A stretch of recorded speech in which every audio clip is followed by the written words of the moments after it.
73 साल पहले इन्होंने गृह त्याग करके संयम की ओर पथ बढ़ाया था, अपना कदम बढ़ाया था। वहाँ पार्श्वनाथ दिगंबर जैन मंदिर है, पार्श्वनाथ भगवान की अतिशयकारी प्रतिमा है। वहाँ से आज अखिल भारतीय दिगंबर जैन महिला संगठन की बहनों के द्वारा बहुत सुंदर नाटिका प्रस्तुत की जा रही है, गंधोदक की महिमा।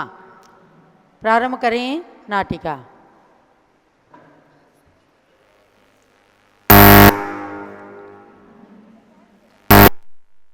प्रस्तुत की जा रही है जिसमें आप लोगों को गंधोदक की महिमा दिखाई जा रही है। तो आइए चलते हैं टिकैत नगर के इस दृश्य की ओर।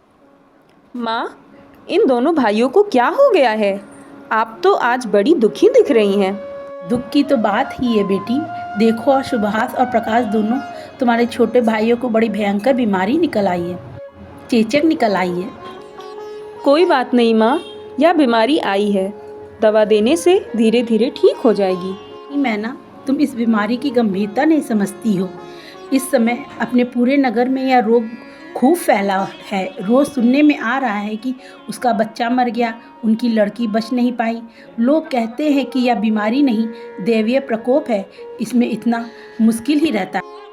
आप घबराओ मत मेरी माँ, सब समय से ठीक हो जाएगा। आप जाकर काम देख लो, मैं इन बच्चों की देखभाल कर लूँगी।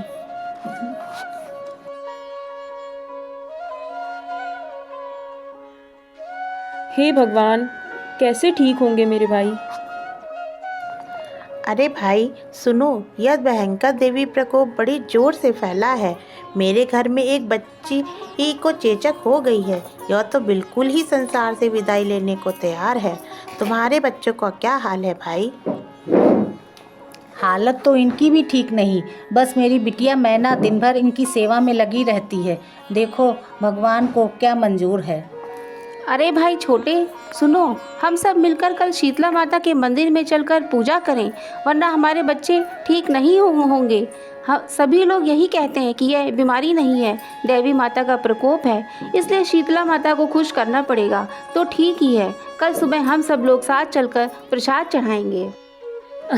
पिताजी, आप इन लोगों के साथ किसी देवी को प्रसाद चढ़ाने नहीं जाएंगे। माँ, आपका तो मिथ्यात्व करने का त्याग ही है। क्यों बेटी, इसमें क्या आपत्ति है? अरे ये सब तो बेचारे हमारे अच्छे के लिए ही कह रहे थे। ये देवी माता केवल हमारे घर में ही नहीं, सारे गांव को परेशान किए हुए हैं। तो इनको तो शांत करना ही चाहिए। यही तो भ्रांति फैली है मेरे पिताश्री। तो आप लोगों ने इस देवी का प्रकोप समझ रखा है। अरे आप यह क्यों नहीं समझते कि यह केवल बीमारी है, और बीमारी तो दवाई एवं भगवान के गंधोदक लगाने से चली जाएगी। सुनो माँ, इस घर में ऐसी रूढ़िवादिता अब आप एकदम समाप्त करो, और मेरी बात मानकर आप तो भगवान शीतलनाथ के अभिषेक का गंधोदक लाकर बच्चों को लगाओ। मुझे विश्वास है कि जिस गंधोदक से सती मैना सुंदरी ने राजा श्रीपाल सहित 700 कुड़ियों का कष्ट रोग दूर कर दिया, उस गंधोदक से मेरे भाइयों की चेचक ज़रूर ठीक हो जाएगी। देखो जी, मेरी तो कुछ समझ में नहीं आ रहा है कि क्या किया जाए। मैना इतनी जिद कर रही है, तो आप ना जाकर किसी और से माता की शांति का उपाय कर दीजिए। अपने बच्चों को कुछ होना नहीं चाहिए। बड़ी भयंकर माता निकली है, इन्हें देखो। अब तो इन्हें उठाना संभालना भी मुश्किल हो रहा है। नहीं माँ, यह भी नहीं होगा। बस आप मंदिर में जाकर भगवान शीतलनाथ के अभिषेक का गंधोदक लाओ, इन्हें लगाओ। यदि इनकी आयु शेष होगी तो इनसे हमें कोई नहीं छीन सकता। छोटे लाल जल्दी आओ, चलो सामान लेकर तैयार खड़े हो। हाँ, या आप लोगों के साथ मैं जाने में मजबूर हूँ। क्या बात है छोटे, क्या बात है छोटे? क्या घर में कुछ ज़्यादा समस्या है? नहीं, ऐसा कुछ नहीं। बस हमारी बिटिया मैना है ना, वो उसको ढकोसला मानती है। उसने तो अपनी माँ को मंदिर में गंधोदक लाने के लिए भेजा है। अरे यार, तुम भी एक लड़की के कहने से बच्चों की जान पर खेल रहे हो। इसमें भला गंधोदक क्या काम करेगा? चाचा जी, आप लोग चेचक को माता का प्रकोप न मानकर इसे बीमारी समझिए, और मेरा सभी से निवेदन है कि आप अपने मंदिर में भगवंतों में बड़ा चमत्कार है। उसमें एक शीतलनाथ भगवान भी हैं। आप लोग भक्तिपूर्वक उनका अभिषेक कीजिए और श्रद्धा के साथ अपने अपने बीमार बच्चों को गंधोदक लगाइए, वे ज़रूर ठीक हो जाएंगे। मैना, तुम बहुत गलती कर रही हो बिटिया। हर चीज़ का अपना अपना महत्व होता है। हर इस बात समय माता की शांति ही इसका उपाय है, वरना तुम्हारे भाइयों की जान भी जा सकती है। थोड़ी समझदारी से काम लो बेटा। देखो चाचा, किसी की आयु तो कोई बढ़ा नहीं सकता। आप लोग भी रोज़ 12 भावना में पढ़ते हैं। दल बल देवी देवता मात पिता परिवार, मरती बिरिया जीव को कोई न राखनहार। चलो भाई चलो, यहाँ से चलो। ये लड़की तो हमें ही उपदेश देने लगी। चलो हम तो यहाँ से चले भैया। इन्हें उनके भाग पर ही छोड़ो।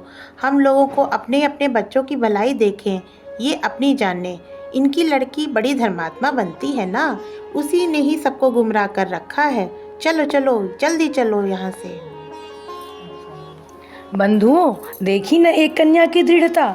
गांव के बड़े बुजुर्ग तो रूढ़िवादी परंपरा निभाने को शीतला माता के पास चले गए हैं, लेकिन मैना ने अपने माता पिता को वहां नहीं जाने दिया और भगवान की भक्ति का सहारा लेकर ही उसने भाइयों को स्वस्थ करने का निर्णय ले लिया। फिर वह इस नाजुक क्षण में मंदिर जाकर भगवान से प्रार्थना करती है। हे प्रभु, मेरे प्यारे भाइयों को स्वस्थ ज़रूर कर देना।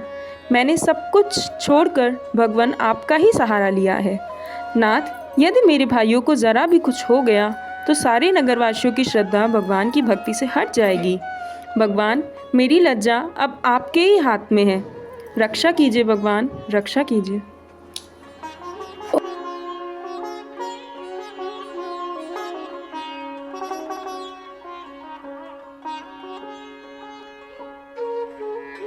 ओहो, मैं तो धन्य हो गया ऐसी दृढ़ श्रद्धा भक्ति देखकर। देखो ना, मैना ने भगवान के पास अपनी सारी बात कहकर उन्हीं के भरोसे अपनी नैया डाल दी है। जरा आप लोग भी तो मेरे साथ बोलिए। मैंने तेरे ही भरोसे भगवान भवन में नैया डाल दई। मैंने तेरे ही भरोसे भगवान भवन में नैया डाल दई। मैंने तेरे ही भरोसे भगवान भवन में नैया डाल दई। तो भाइयों बहनों, अब आगे देखो क्या होता है। मैना के भाइयों के साथ साथ पूरे नगर में फैली चेचक की बीमारी ने अपना क्या रूप ले रखा है।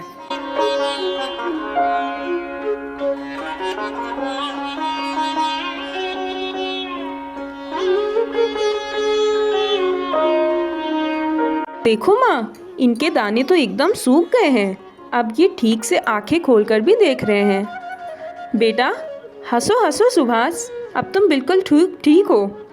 मेरे भाई प्रकाश, आओ जल्दी जीजी की गोद में।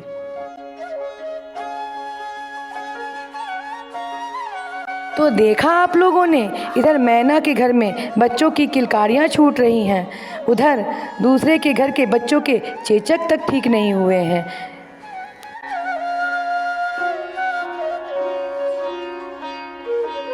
तो देखा आप लोगों ने, मैना की भक्ति का सपना साकार हो गया।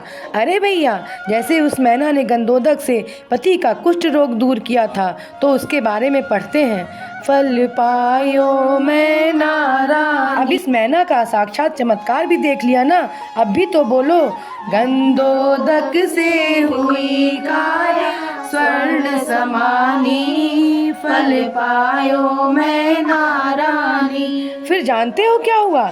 मैना की इस भक्ति का चमत्कार देखकर सारे नगरवासी शीतलनाथ भगवान का जय जयकार करते हैं और समाज में व्याप्त कुरीतियाँ वहाँ से भगा दी जाती हैं। मैना को सभी लोग खूब साधुवाद देते हुए उसकी प्रशंसा करते हैं। बोलो शीतलनाथ भगवान की जय, भगवान की जय, सच्चे की जय, मैना देवी की जय, जय जय। तो शीतलनाथ भगवान की। तो जिस गांव के अंदर ये घटना घटी, उसी नगर से आपने ये नाटिका बहनों के द्वारा देखी। सभी भाग लेने वाली बहनों के लिए बहुत बहुत मंगल आशीर्वाद है। आज भी उस नगर में सब लोग शीतलनाथ भगवान की आराधना करते हैं। कोई किसी प्रकार की कुरीति मिथ्यात्व नहीं करता है। ऐसे टिकैत नगर के अंदर से आज इन बहनों ने बहुत सुंदर प्रस्तुति दी। अब इसके पश्चात हम सीधे आते हैं पूर्वी शाह ग्रुप मुंबई के द्वारा संस्कार, ये छोटी नाटिका प्रस्तुत की जा रही है। पूर्वी शाह।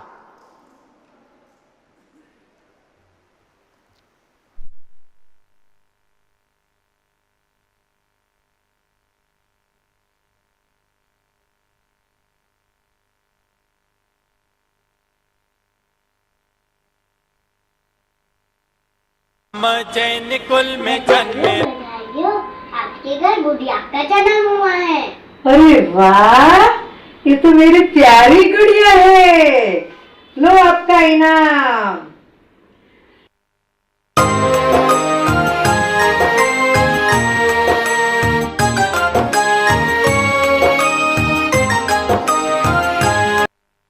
पूर्वी, ये हमारी गुड़िया है ना, उसका बहुत अच्छे से ख्याल रखना।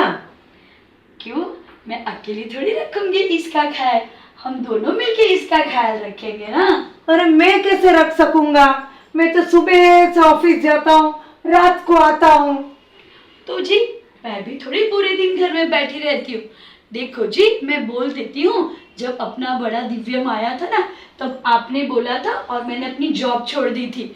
अब दोबारा मैं ना जॉब छोड़ूंगी, बार बार कहाँ मिलती है ऐसी अच्छी अच्छी जॉब, इसलिए अब इसका तो आपको ही ध्यान रखना पड़ेगा, मैं अकेले नहीं रख पाऊंगी उसका ध्यान। अरे बच्चे का तो माँ के अलावा कौन अच्छी तरह से ख्याल रख सकता है, तुझे ही ख्याल रखना पड़ेगा उसका। जी आप ऐसा मत बोलिए, तुझे ही रखना पड़ेगा। देखो, जब आपने ही नया घर लिया था ना, तो मुझे बोला था कि मुझे थोड़ी हेल्प कर दे, अच्छी सी नौकरी ले ले। जब मैं नौकरी में अच्छी पोजीशन में पहुंच गई हूँ, अब वापस आप बोलने लगे कि तुम जॉब छोड़ दो। ऐसा बार बार नहीं होगा, मैं कह देती हूँ, मैं अपनी जॉब नहीं छोड़ूंगी। ये बात आपको जो करना है वो कर लो। पूर्वी, वो अपना राजेश है ना, वो अपने बच्चे का ख्याल रखता है ना, तू उसको ही बोल देते हैं कि इसका भी ख्याल रखेगा। अरे वो एक अकेला 2 जन को कैसे संभाल पाएगा। अरे सुन ले, पैसा तो है ना अपने पास, उसका 10,000 ज्यादा तनख्वाह बढ़ा देंगे तो वो खुश हो जाएगा। ठीक है, अब क्या करे हो, वैसे ही कर लेते, आप बुलाओ राजेश को। राजेश। जी भैया। सुन, जी भैया। हमारे घर ये गुड़िया आई है, लेकिन देख, तू बच्चे का ख्याल रखता है ना, हाँ। दिव्यम का, और अभी उसका भी तुझे ख्याल रखना है। अरे यार, पहले इतना काम है, ऊपर से एक और मुसीबत।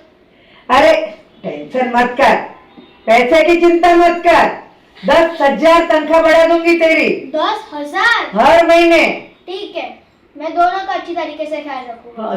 चलो पूर्वी, ऑफिस के लिए निकलते हैं। हाँ, मैं भी रेडी हूँ। सुनो, मैंने ना बच्चों के लिए भोजन बना दिया, तो जरा राजेश को बता देती हूँ। राजेश। जी भाभी। सुनो, मैंने ना बच्चों के लिए देखो ये भोजन बना दिया है, तो उनको अच्छे से खिला देना। सारवी, दिव्यम। मम्मा। बेटा, हम दोनों है ना ऑफिस जा रहे हैं, आप दोनों राजेश भैया के साथ अच्छे से रहना, भोजन कर लेना और उनको परेशान मत करना, ठीक है? ओके मम्मा। चलो हम जा रहे हैं। जय जिनेंद्र। जल्दी आ जाना। हाँ बेटा, जल्दी आ जाएंगे हम दोनों। बाय बेटा। बाय मम्मा। सारवी, चलो अभी भोजन कर लेते हैं। ठीक है। चलो, भोजन करने के बाद तुम लोग को होमवर्क भी करने का है।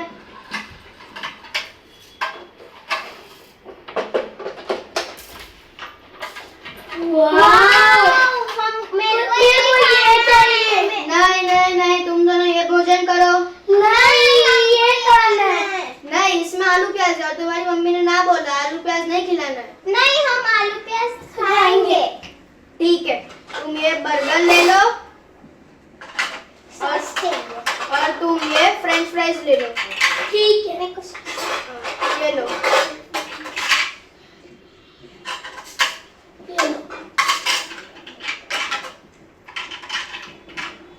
यम्मी। मुझे तो आलू प्याज के बिना रहा ही नहीं जाता। एक्स्ट्रा दे देना हमको। नहीं, तुम्हारी मम्मी, अगर तुम्हारी मम्मी को पता चल गया तो कुछ नहीं पता चलेगा। ठीक है, तुम दोनों इतना बोल रहे हो तो मैं अभी रोज बनाऊंगा। अरे मेरे बच्चों, क्या किया आप दोनों ने आज? हमने पढ़ाई भी की और खेला भी सही। हाँ। क्या बात है। तो अभी भी आप दोनों जाके अपने रूम में जाके खेलो और पढ़ाई करो। मेरी मीटिंग है ना, तो मुझे बहुत काम है अभी भी। हमारे साथ खेलो ना। अरे मुझे भी बहुत अच्छा लगता, पर क्या करूं, मुझे काम भी तो करना पड़ता है ना ऑफिस का। आपके साथ खेलना, हमको आपके साथ खेलना है। मत जिद करो बेटा, मुझे काम रहता है। राजेश, हमको आपके साथ खेलना है। बहुत जिद करने लगे हो आप दोनों। राजेश, लेके जाओ ये दोनों को। सुनते ही नहीं मेरी बात। मैं भी क्या करूं, ऑफिस होती है, काम होता है मेरा। बच्चे समझते ही नहीं है कुछ भी। चलो चलो पापा। अरे मेरे बच्चे, क्या कर रहे थे आप दोनों? पढ़ाई और खेल भी रहे थे। पढ़ाई पूरी हो गई दोनों की? होमवर्क हो गया? हाँ। अब हमारे साथ खेलोगे? अरे बेटा मैं खेलता, लेकिन मेरा बहुत सर दर्द कर रहा है और मेरा काम भी बाकी है बेटा। अरे बेटा कल पक्का खेलूंगा आप दोनों के साथ। मेरे प्यारे बच्चे होने दोनों, कल मैं पक्का खेलूंगा। राजेश, जी भैया। ये बच्चे के साथ खेल ले तू। देख मेरा बहुत सर दर्द कर रहा है, मेरे लिए एक कप चाय भेजना। हाँ चल, दोनों को ले जा। चलो हम लोग खेल रहे हैं ना। चलो।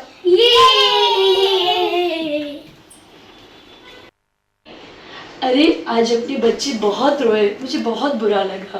अरे मुझे भी बहुत बुरा लगा, दोनों रो रहे थे और अपने दोनों के पास टाइम नहीं है उसके लिए। क्या करूं, मेरी जॉब और आपका बिजनेस, पर हम जो भी करते अपने बच्चों के लिए ही तो करते हैं ना। अरे गुरुजी, जय जिनेंद्र। बैठिए गुरुजी। पर्यूषण आ रहे हैं। हाँ, वो हमें पता है, पर्यूषण के पावन दिन आ रहे हैं। अपने दोनों बच्चों को पाठशाला के लिए जरूर लेके आना, ताकि हम उन्हें धर्म के संस्कार दे सके।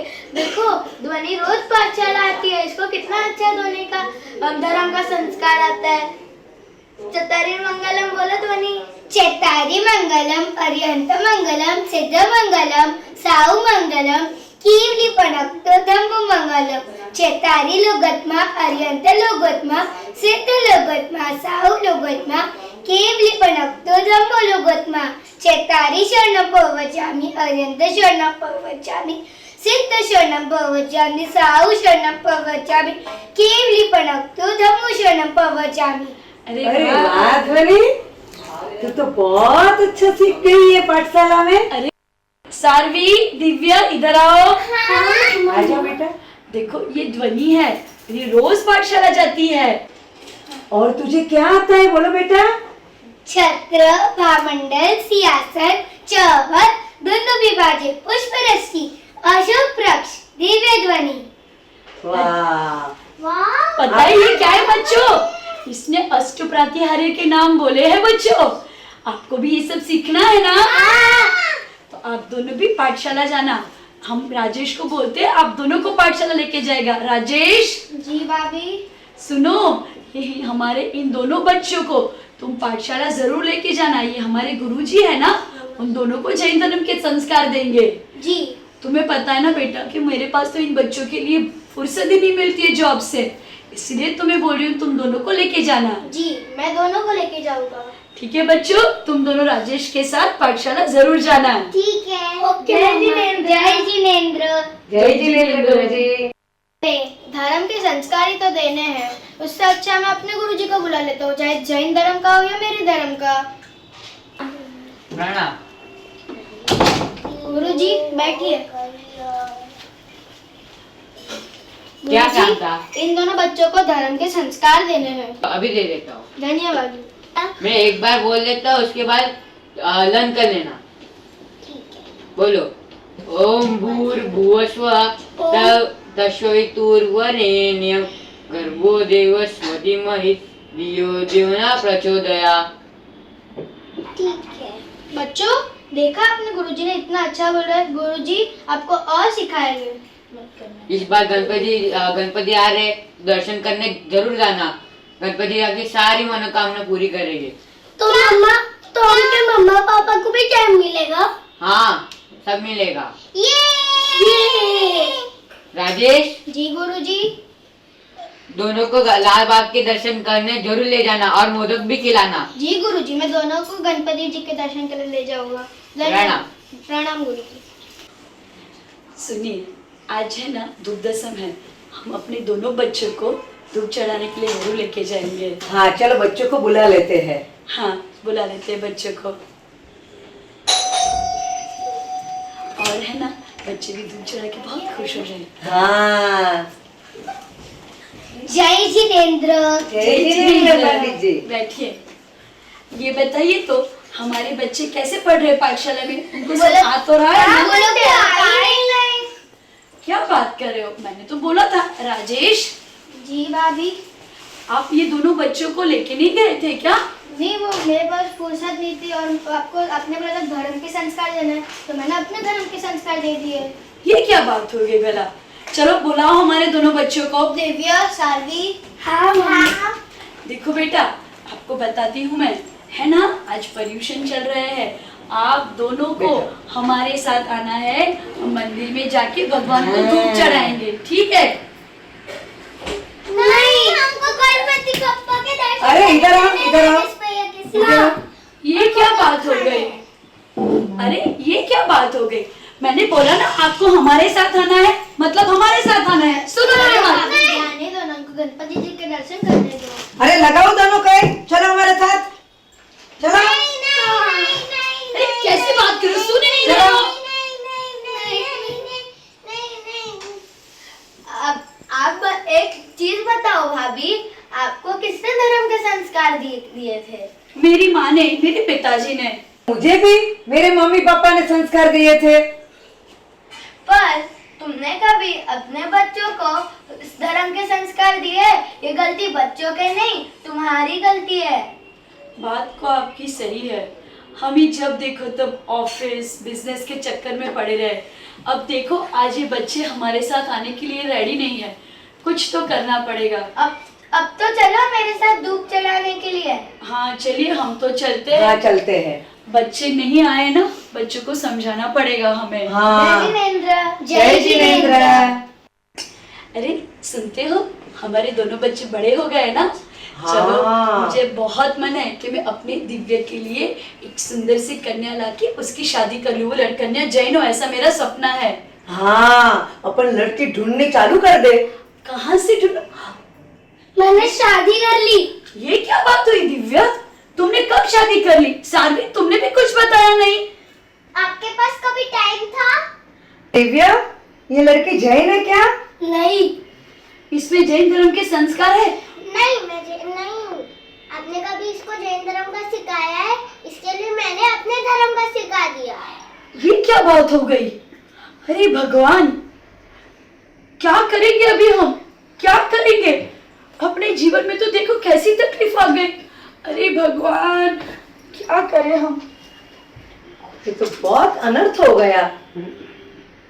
अरे देखो, अपने बच्चों के लिए हमने क्या नहीं किया और उन्होंने क्या कर दिया। क्यों इतने दुखी लग रहे हो तुम लोग?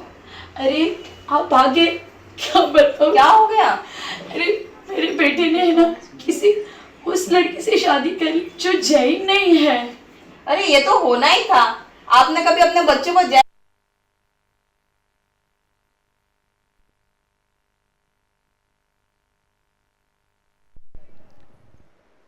जल अहिंसा में विश्व धर्म की जय। आपने बहुत सुंदर नाटिका देखी। संस्कार, जब संस्कार माता पिता को समय नहीं होता अपने बच्चों को संस्कार देने के लिए, तो ऐसी दशा होती है। आपने देखा कि एक बालक बालिका ने इतने अच्छे संस्कार प्राप्त किए जैन पाठशाला जाकर, और एक बालक बालिका जिन्हें माँ ने संस्कार नहीं दिए तो वो कैसे बिगड़ गए और वो अदर कास्ट में शादी करने के लिए तैयार हो गए। तो ऐसे अनेक प्रकार के प्रेरक प्रसंग हमारी पूरी शाह जी करते थे उनके भविष्य के लिए। बिना पैसे कमाए हम कैसे उनका भविष्य सुधार सकते थे? अगर संस्कार होते तो आज ये दिन देखना ना पड़ता। अब एक काम करो, अब आप सब अपना टिकट करके सम्यक शिखर जी के लिए चले जाओ। वहाँ आप सब साथ में भी रहोगे और उनमें जैन धर्म का संस्कार भी आ जाएगा। इनकी बात तो सही। देखो, हम अपने बच्चों को सिंगापुर घूमने लेके गए, हम अपने बच्चों को घूमने के लिए स्विट्जरलैंड तक गए, पर बात तो तुम्हारी सही है। कभी भी हम अपने बच्चों को ना सम्यक शिखर की यात्रा करवाने लेके गए, ना मांगी तुंगी की। और सुनिए, इसीलिए अपने बच्चे ऐसे हो गए हैं। चलिए हम ऐसा ही करते हैं, अपने बच्चे को लेके शिखर जी की वंदना करने जाते हैं। अरे सुनो तो सारवी, दिव्या, जल्दी बोलो, जल्दी बोलो। अरे ये क्या अरे बात बेटा, है? हमारी बात तो सुनो। जल्दी बोलो, मेरे को मीटिंग का काम है। जल्दी बोलो। बेटा सुनो, रखो अपना फोन। फोन रखो। क्या बोल रही हूँ, हम सबको मिलके शिखर जी जाना है। मेरे पास टाइम नहीं है, मेरे बहुत सारे शोज है। आपको मैं है ना टिकट करा देता हूँ। नहीं नहीं, टिकट नहीं करनी बेटा, है। आप सबको हमारे साथ चलना है, हमको टिकट नहीं करानी है। और तुम सबके क्या साथ कर रही में हो? करो मुझे टिकट। क्या दिखा रही हो? ये किससे बात कर रही हो? मोबाइल में क्या ढूंढ रही हो तुम? चलो मैं बता देती हूँ फिर। अगर आपको देखनी है, अगर आपको दर्शन करने हैं शिखर जी यात्रा के, तो ये लो, मैं आपको बता देती हूँ। इसमें थोड़ी दर्शन होते हैं क्या? इसमें थोड़ी दर्शन होते हैं। आप जब हम छोटे थे तब आप भी हमको कहाँ जाना होता था, तब आप भी हमको YouTube में देखा देते थे। अरे बाबा, हमसे गलती हो गई। सुन, हम आप लोग को है ना हमारी सारी प्रॉपर्टी दे देंगे और हमारे साथ चलो, प्रॉपर्टी पूरी दे देंगे हम। नहीं नहीं, अरे पूरी प्रॉपर्टी दे देंगे। मेरे पास बहुत सारा पैसा है। तो तुम क्या करोगे उस पैसे से? तुम्हें क्या चाहिए उस पैसे से? हमारा बचपन। बचपन? तुम्हारा बचपन? मैं बचपन तो हम नहीं लौटा सकते आपका। क्या करें रिया बहन, आप ही बताओ, इन बच्चों को कैसे समझाए हम? जो माँ बाप अपने बच्चों को बचपन में उंगली पकड़ के मंदिर ले जाते हैं, वही बच्चे अपने बूढ़े माँ बाप को बुढ़ापे में तीर्थ यात्रा करवाते हैं। वो बात सही है, हम कभी इन बच्चों को उंगली पकड़ के मंदिर नहीं लेके गए। पर बच्चों, ध्यान रखो, हमने जो गलती की वो आप क्यों कर रहे हैं? हम सभी पेरेंट्स से हाथ जोड़ के विनती कर रहे हैं, आपके बच्चे आपके लिए बहुत अमूल्य धरोहर है, उनको ऐसे मत छोड़िए, उनके संस्कार देने में आपका समय व्यतीत कीजिए और देखिए फिर कैसे हमारा जैन धर्म आगे बढ़ता है। आप सब भी हमारे साथ शिखर जी की वंदना जरूर कीजिएगा। और बच्चों, मैं आपको भी बोलती हूँ, हमें माफ कर दीजिए, सॉरी सॉरी। चलो तो हम सब मिलके जाते हैं। हम जैन कुल में जन्मे रे, अभिमान करो रे। जलो श्रुत ज्ञान महोत्सव की जय। ऐसे अनेक प्रकार के ज्ञान आपने श्रुत ज्ञान महोत्सव के अंदर लिया है और ऐसे ही संस्कार ज्ञानमती माता जी की माँ ने प्रारंभ से इनके अंदर धर्म के संस्कार दिए। आज ये जैन समाज की सर्वोच्च साध्वी के रूप में आपके बीच में है और समस्त संतों में सबसे प्राचीन। तो ऐसी पूज्य गण्य ज्ञानमती माता का कल शरद पूर्णिमा जन्म महोत्सव, शरद पूर्णिमा शुद्ध ज्ञान महोत्सव है। आप सब पूज्य माता का जो प्रत्यक्ष में परोक्ष में आशीर्वाद लें। प्रातःकाल 6 बजे से 8 बजे तक और दिन में 1 बजे से सब लोग कार्यक्रम में उपस्थित हों या पारस चैनल में आप सब देख करके और आनंदित हों।